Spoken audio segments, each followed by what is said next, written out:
You are listening to the podcast That's Life in Sweden, or as we say in Swedish, Sånt är livet i Sverige, with me, your host, Liisa Uusimäki.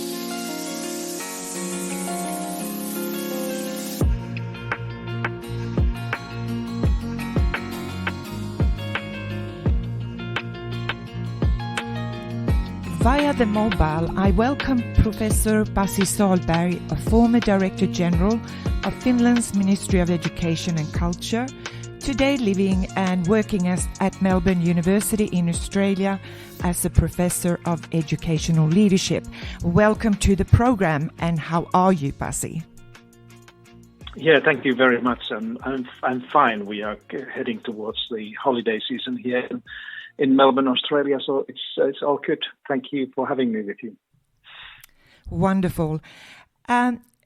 You presented a talk on choosing the right path for the next education reform at a Nobel Prize dialogue in Seoul, South Korea in September this year, and where you talked about a paradigm shift in education. Can you explain what you meant? Yes, it was a longer talk, so we don't probably have all the luxury of having all the time. But I try to do it briefly. My first argument is that we have had probably during the last 20 or 25 years a certain paradigm, education reform paradigm globally that sometimes is called global educational reform movement, that is based on assumptions that competition between schools and standardizing teaching and learning and measuring these outcomes, and then holding teachers and schools and principals accountable for these measured outcomes would be the best way to improve both outcomes, learning outcomes, and efficiency of education. This is often also known as a market-based paradigm because it looks very much like a marketplace, how the marketplace operates. So my first argument is that this has been the dominant paradigm around the world, really, in efforts to try to improve the whole education systems. And now when we have really come through, or hopefully come through the global pandemic, this paradigm has really being put in the test around the world, and as we have seen in the most recent OECD's PISA results, we see that these old paradigms, this included, is not necessarily anymore the one that will carry through our education systems to the world. That is very different than it used to be. So that's why I argue. My second argument is that we need a new, different paradigm that is much more based on humanistic values of individuals, valuing children's differences and diversities, and also understanding that the outcomes of education are much broader and much more than just the narrow band of literacy and numeracy that is often included in these assessments, not only in PISA but in national assessments. So we need to see children more holistically as a whole children carrying many more qualities than just the academic ones, and also seeing schools as holistic organizations and institutions where teaching and learning are focusing on much wider area of development than just learning, including well-being, and really understanding what's happening in the world. So this is in brief the essence of my argument that I spoke about in this convention in Seoul, and I think that this is really the paradigm that is emerging now around the world, certainly here in Australia and in Europe and North America, now that we have more evidence and data about how our school systems are doing. So, Pasi, are you suggesting then that we should do away with international assessment tests such as PISA? I'm probably with many others who think that PISA has become a too central theme in improving education, certainly in the places where the education policies and future of school education is seen primarily through the improved test scores and improved rankings in PISA. I think we don't really need that type of global metrics right now, but I'm not saying that we need to do away completely the international comparisons and data that would help us to see how our own education systems are going. I probably would like to see much less emphasis on running education systems through global metrics and measurements, and certainly I don't think that there's room for global competitions where education systems would be compared using very few academic subjects. I think education is much more complex thing. So in brief, I think we need to have internationally comparable data, whether it's research or statistics or surveys that we are doing now or something else, because otherwise, if we don't, I think the situation might be that we are trying to improve education systems just by beliefs and assumptions of something that is not based on evidence. So one part of me is saying that we have probably seen enough of these international rankings and the data that is not alone able to transform education systems, but at the other hand, we need to have some type of monitoring and measurement information that will help us to understand where we're going. Now you're obviously a staunch supporter of fairness and equity in education, regardless of country, and I think that's coming across very clearly. I'm thinking back when we spoke last time in June 22, and that was the time when the Albanese Labour government replaced the Morrison Liberal government in Australia. And there were three things you hope for the Labour government, the incoming Labour government, to do, such as keep past promises, end the growing inequalities in schooling, and a better understanding of the teaching profession. So far, what do you think? Has the government kind of met your expectations, or? Yeah, I think these are really, really big questions, and I understand that it's a big ask to keep when it comes to Australian education. Well, one thing that people need to understand, first of all, those who are not familiar with the Australian situation, is that we have a federal system. There are eight different states and territories, and education is the responsibility of them, not the federal government. So the current Commonwealth government or federal government that we have here has not direct involvement in what the schools and teachers and principals are doing in the community. So we need to be careful with that one.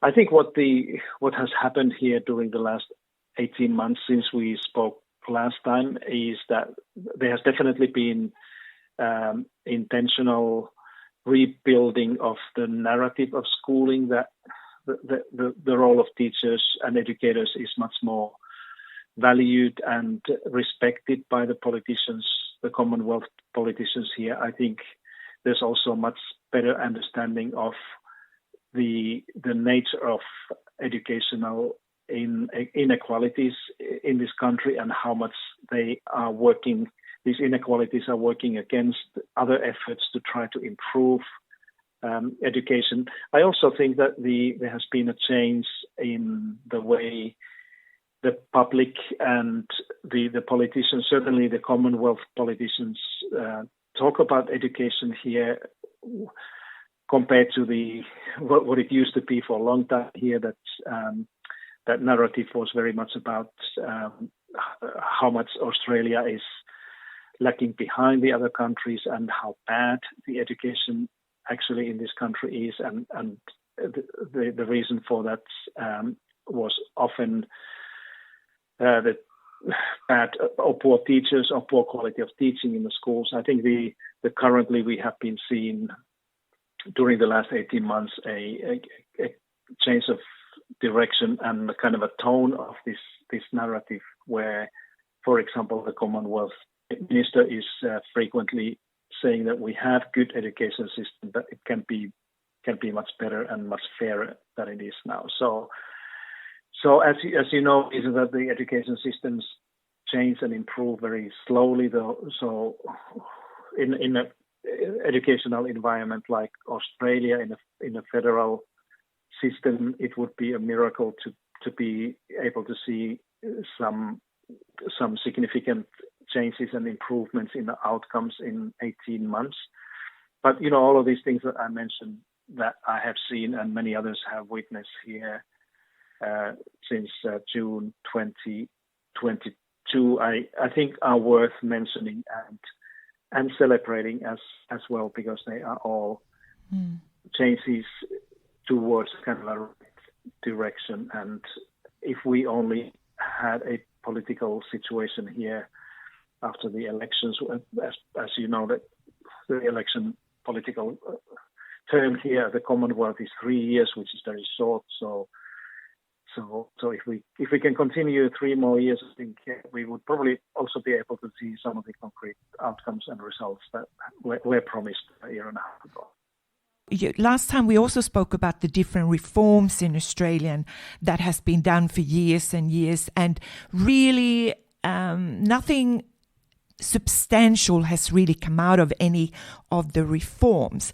So I'm curious, because I hear the issue of equity is really important, not only for Australian educational system, but also for us here in the Nordic countries, and especially Sweden. So what are your thoughts about the Australian National School Reform Agreement?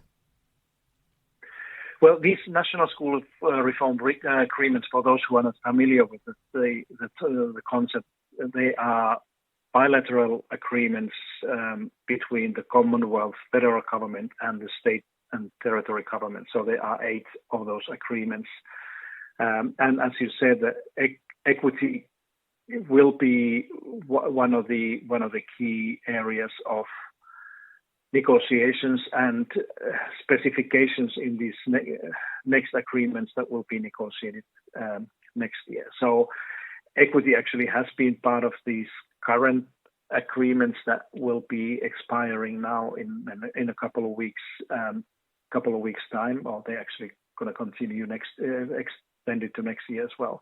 But the problem, a challenge here is, and it's a similar challenge in Sweden and Finland and Nordic countries, is that we are still not very clear what we mean by equity in education.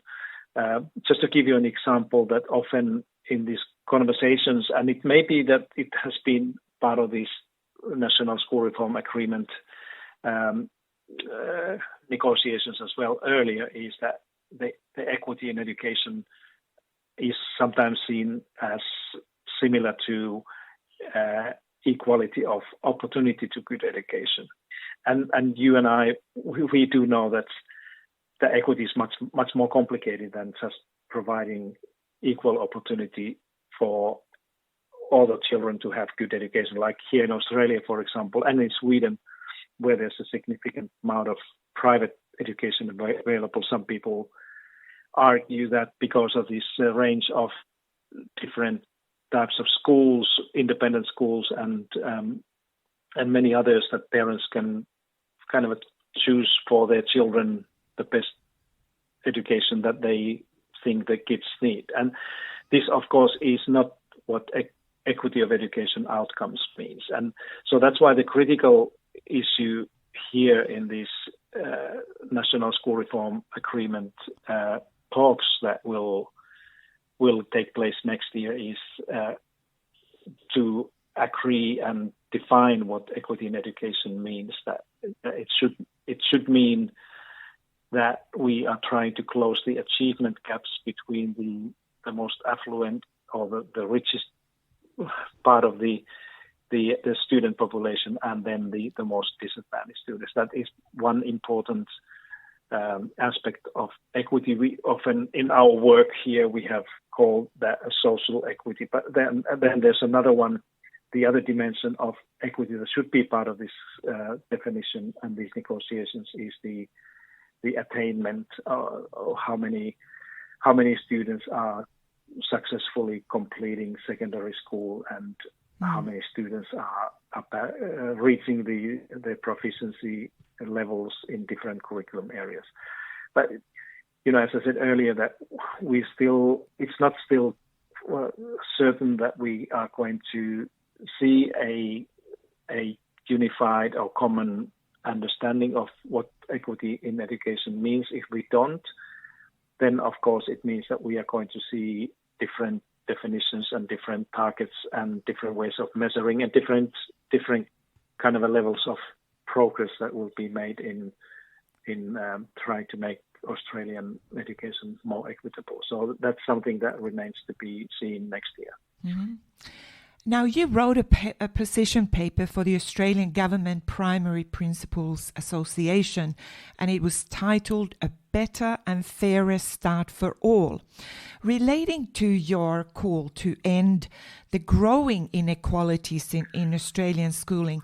What sort of response have you received, and do you think funding is the issue? The funding is definitely one important aspect of fixing these problems and challenges that we have in Australian schooling. And again, for those who are not familiar with all the details when it comes to the economics of education here, we have this peculiar situation where the governments, meaning the state and territory governments and federal government are funding all schools, including private schools. That is not often the case in other countries. And during the last 10 years, the strange phenomenon has been that the government funding for private schools has grown much faster than for public schools, and that has led our schools in a situation where practically all public schools are underfunded. We are using the common standard for school funding, what the schools should be receiving funding so that they can do what they are supposed to do. And practically all the private schools or non-government schools are already funded to the standards. And at the same time, we have more than 80% of our most disadvantaged students, and including our First Nations children are attending these public schools that are underfunded. So that is the kind of a situation where we are. That is often very difficult for outsiders, non-Australians, to understand that why do we fund our schools like this.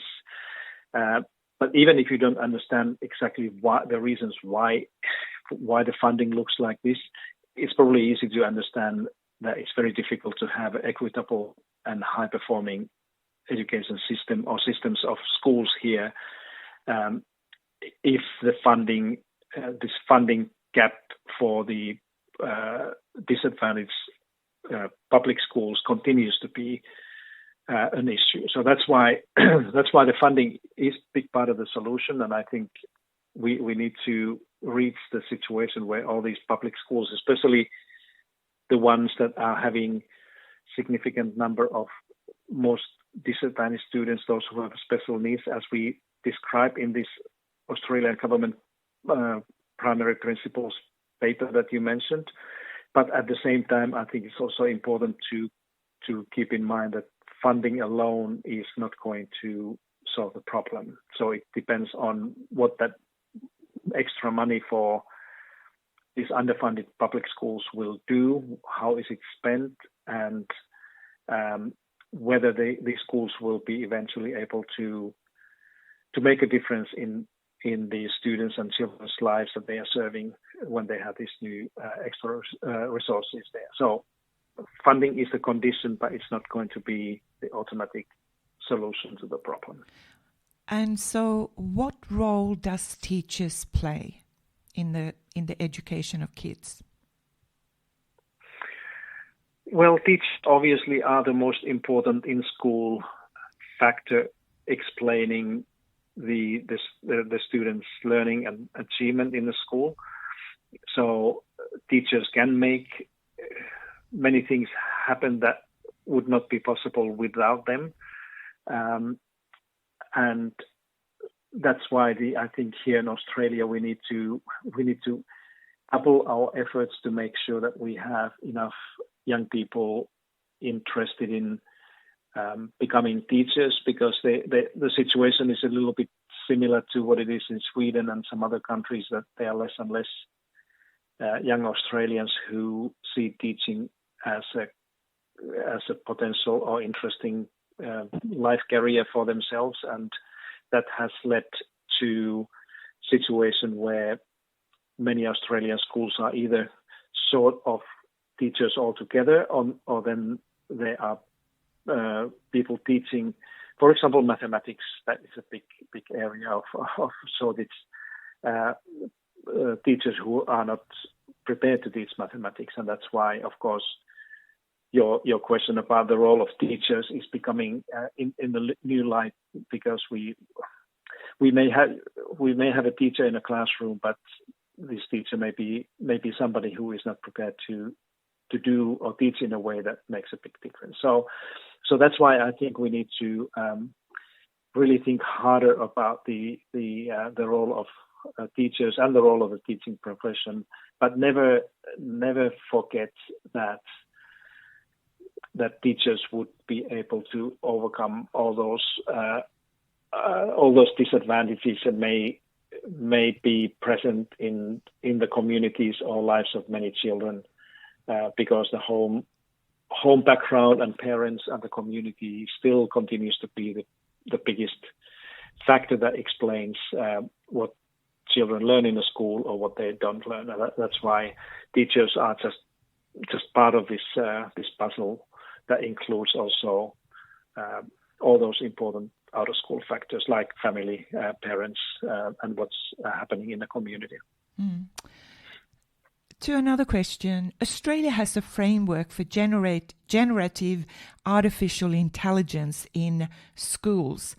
Now, apart from challenges such as sourcing expertise, money, and collaborative learning, there is a concern that needs to be considered, which is that AI has the potential to reproduce existing inequalities in Australian education.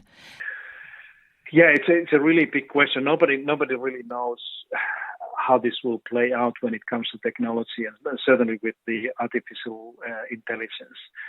But I think that, you know, one of the interesting aspects of this potential inequalities is that we have had the ChatGPT and similar tools with us now just barely a year. And it often is in the beginning, when the technological solutions become available, is that they are free in the beginning, but then at some point people need to begin to pay for that. We already see that the ChatGPT 3.5 is accessible for everyone, but the more advanced versions of the same solution, you have to pay for that. And whenever something like this happens, and it's the same thing with any other software or solution or program, that some schools, for example, or some parents may be able to afford to have those more advanced and better performing technological solutions for the students or children, and some don't. And this is where we can see the potential in inequity or in inequalities arising as the technology progresses further. But then the other one is, of course, what our children have at home. And again, it's needless to say that some of our students and children they live in homes where they are more technologies, not only hardware available, but also people, parents, adults who are able to work with their children and students, explaining what you can do with the ChatGPT, for example, and where the risks and dangers may kind of wait for these kids. And if you don't have that adult supervision or expertise available at home, then of course it puts you in a very different situation compared to your classmates who may have that adult support available there. Then of course the final thing that I want to add here is all these limits and restrictions that young people often need in order to live safe and responsible and healthy life with their gadgets and devices is something that families are very differently equipped to provide to the kids. And as soon as we begin to see schools banning technology in a school, whether it's about the artificial intelligence or just the basic smartphones, then the question arises that who is going to teach and help these children to learn to live and use these devices safely and responsibly, if that is not the school. So there are a lot of questions that we don't know. There are some issues that we do see, and interestingly, the latest PISA results already revealed some of the inconvenient outcomes of the heavy and frequent use of the technological gadgets and devices of young people, if the control is missing or if the adult supervision and help and support is not there. And that is, of course, a new challenge for many teachers. Yeah, and how are they going to actually negotiate that journey with the kids in schools? And that comes back to, whether if you go to a private school, well, they got all the resources there for having the latest gadgets, whereas in a public school, they may not have it. And it's not only about the school, it's also about the community, how wealthy the community is.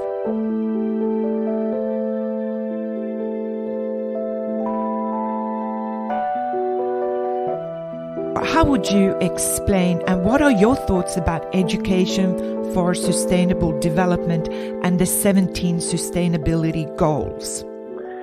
Yeah, it's a very, very much related question to technology. And I think that what we have seen is, Nordic countries are good examples of the youth leadership in some of the sustainable development and climate change issues.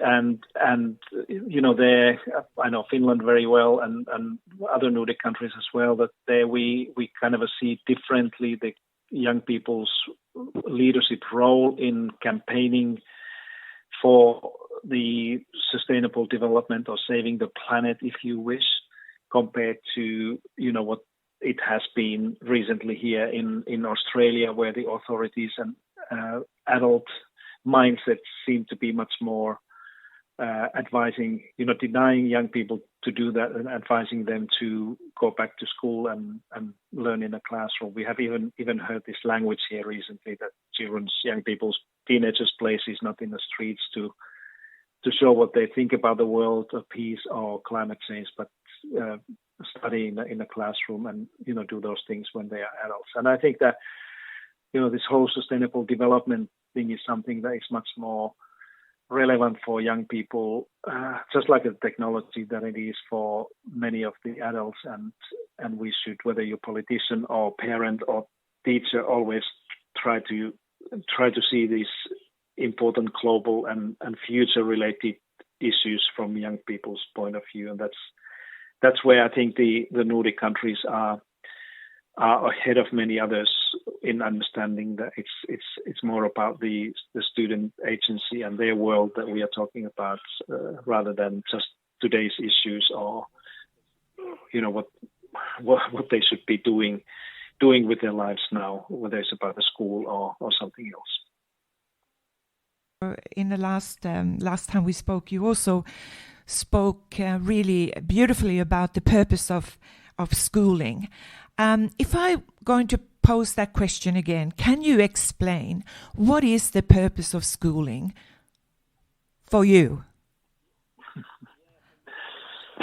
That's a good addition. That is always, I think, when we have these conversations, is that what is the purpose of schooling or education for you? Because people see this thing in a very different way. So I can't recall exactly what our conversation, Liisa, was last time, but I think that I haven't changed my mind much regarding this question, because for me the purpose of schooling continues to be something that is seeing each and every child an individual that has different expectations and different interests and different views about themselves and the world. But at the heart of the purpose of education for me is the kind of a way to help each and every individual student to see where their own strength or where their own interest or passion is, and then support these individual students to carry on, digging deeper and broader in their own passion, and try to learn more about themselves and the world around them while they are doing so. So for me, the idea of lifelong learning has been there for the last 30 years. We have heard about the importance of lifelong learning that is in a way behind these global development goals as well, because we cannot see much better future unless we put this lifelong learning goal in the agenda of each and every individual learner. And that's why, if the young people would leave the school with this true interest and will and ability to learn continuously throughout their lives, I think that is probably the most sustainable way of also expecting that the future will be different and better than it would be without this type of kind of ideal of becoming a lifelong learner through schooling, but in the areas that are truly either within or close to each and every student's own passion and interest. That is pretty close to what you actually said, and you used very few words last time. You actually said that it is about helping young people find their passion and interest, full stop. Yeah, that's it is. Sounds good. In a nutshell. Yeah. But yeah, yes. Yeah. But you also have written a discussion paper titled Reinventing Australian Schools, together with several Australian academics, that outlines 5 principles. And what I'm interested in is that when we talk about principles and we come from different cultures, and how do we actually come together and agree on principles? I just want to mention what they are, and if you can just briefly talk about which one you consider the most important. I think they all are, but if there is one that comes to your mind. The first one was a whole child and whole school approach as an organizing principle. Co-designed, evidence-based and flexible learning and well-being approaches. And health and well-being as essential 21st century skills. Building an engaging culture of health and well-being and learning in school, and relationships and partnership between services, families and schools in every community. Yeah, it's a good set. Actually, when we were working on this discussion, what we call a discussion paper, that there were many more than just those 5. So it's very difficult to kind of pick up any one of them, but let me mention 2 of them that are probably my kind of favorite things. And we have this seeing a whole child, adopting a kind of a whole child and whole school approach.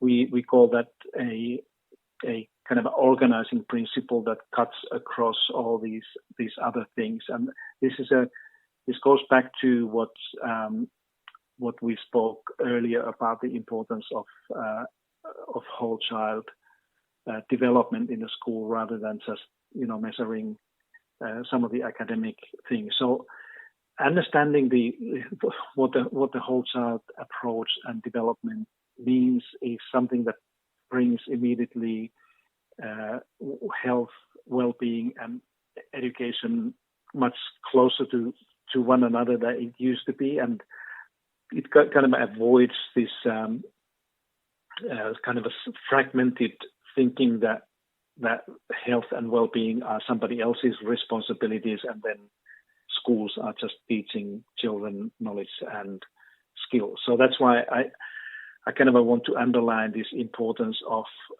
understanding this organizing principle in our discussion paper that is called Whole Child and Whole School approach as well, that are kind of linked together. But then the other one has been a little bit of a kind of a newcomer in this conversation, and it is this seeing health as an essential 21st century skill. And I like that notion a lot because it sort of elevates health away from what is often seen in a school. That it's in a school context, the health is often seen either information about health, that we are teaching children what it is to be health and how to live a healthy life and so on. Or it's seen in a school as a service to those young people who are at risk or have already lost part of their health. In other words, it's a service to try to help kids to recover and get back to this kind of a healthy situation. But what we mean by here, when we say that health is a 21st century skill, it means that it's something that schools could actively and proactively teach all young children as a skill, as something that the children could learn more about how to live healthy life and how to take care of themselves and how to understand the importance of healthy meals or healthy way of living, the importance of active play and moving outside. So that's why I think this whole child and health as a 21st century skills, they're both calling for a different mindset, a different way of seeing the role of the school, and also the who the young people are and what they should be able to do in order to live happy, healthy, and good life after schooling.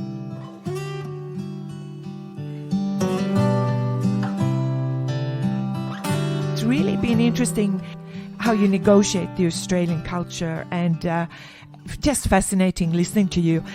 Coming to the end, is there anything you want to take up that I haven't mentioned that is of particular importance? I know you've been really, really busy, but is there something really, something that has come up that you think is really of importance to share?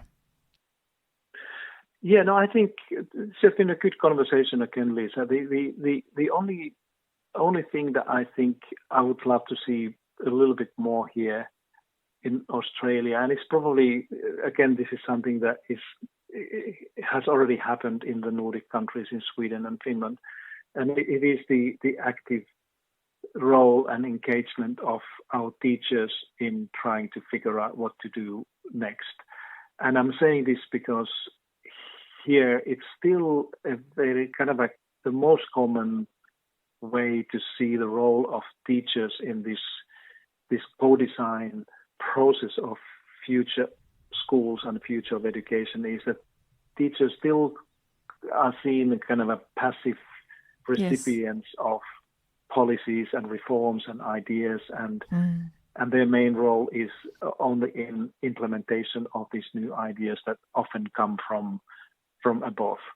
And we do know in Nordic countries that we have, in good and bad, that we have been working very differently in trying to see teachers up as active partners and stakeholders in not only in implementation, but also thinking about what is the direction of change. So this is something that I would love to see here. And then the next step, kind of a next generation expectation that I have, is to extend the same idea to our young people and children. I do think here in Australia that I have recently been writing about in different occasions is that young people here, and certainly in Sweden and other Nordic countries, that young people have much more capacities and capabilities to do good things for themselves than others that we give them credit for.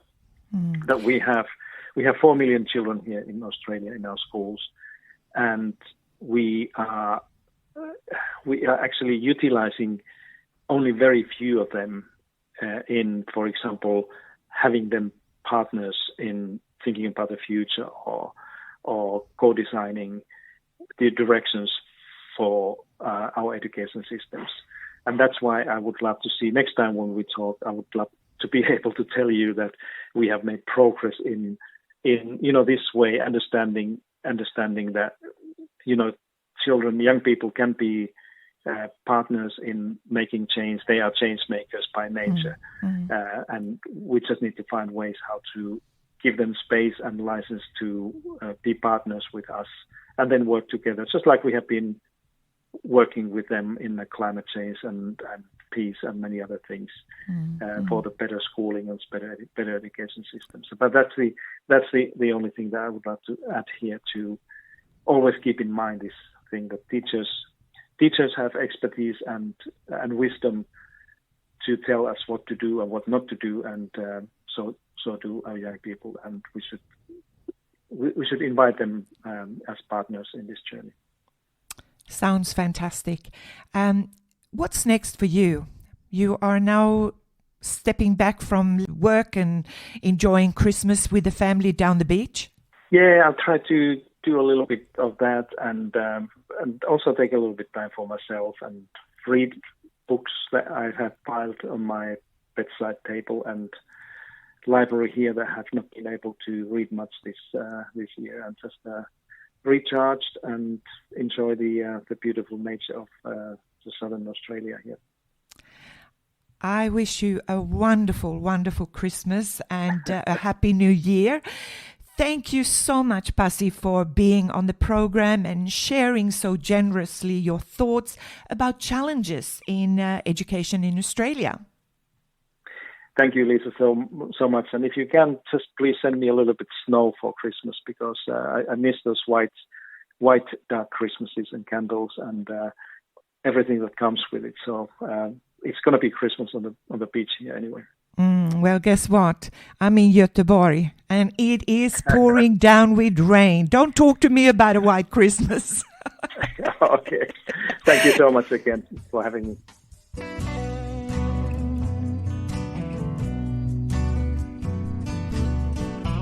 And you have been listening to the podcast Sånt är livet i Sverige, or in English, That's Life here in Sweden, with me, Liisa Åsimäki. Till next time, take care of yourself and each other. Bye for now.